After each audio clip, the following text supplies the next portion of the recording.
Tell us about a time you failed at something and what happened next. I failed my first exam in college. I got a 35 out of 100.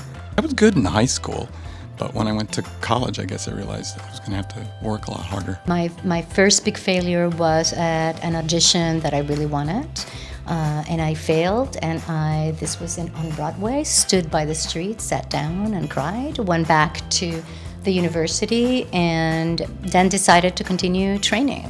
When I was in high school, I really wanted to go to this art residency. I knew that my art was really good, but it turned out that the people who were making the decision thought I was too shy. What I learned from that is that you have to make sure that you tailor your language and your enthusiasm to whomever you're talking to.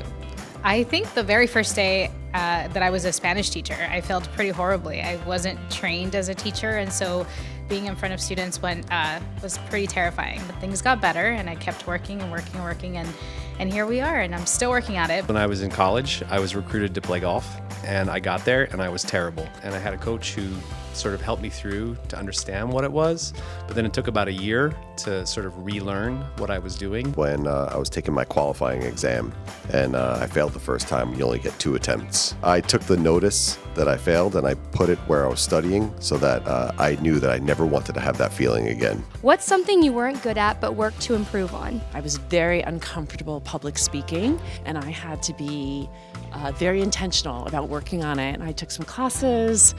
I even did Toastmasters. I really kind of became much more vulnerable. And I think a piece of advice that I got is allowing the human to be on my sleeve. My work at NYU and my work before NYU is completely different. So I teach writing and I help administer the expository writing program. And so I had to learn an entirely new field in order to do my job effectively. I hired an editor. I worked with them for over a year on my writing, and I just continue to work on my writing every day to improve. I've worked really, really hard to learn Italian. I had a tutor for years, and I'm not great, but I work hard at it. I was born in the Philippines. English is not my first language. The interaction with students was something that I had to learn. Turns of phrases or idiomatic expression that I was not familiar with. So I listened well. I think I just recently learned that they use the word slay to mean something completely different, right? When you say you slay someone,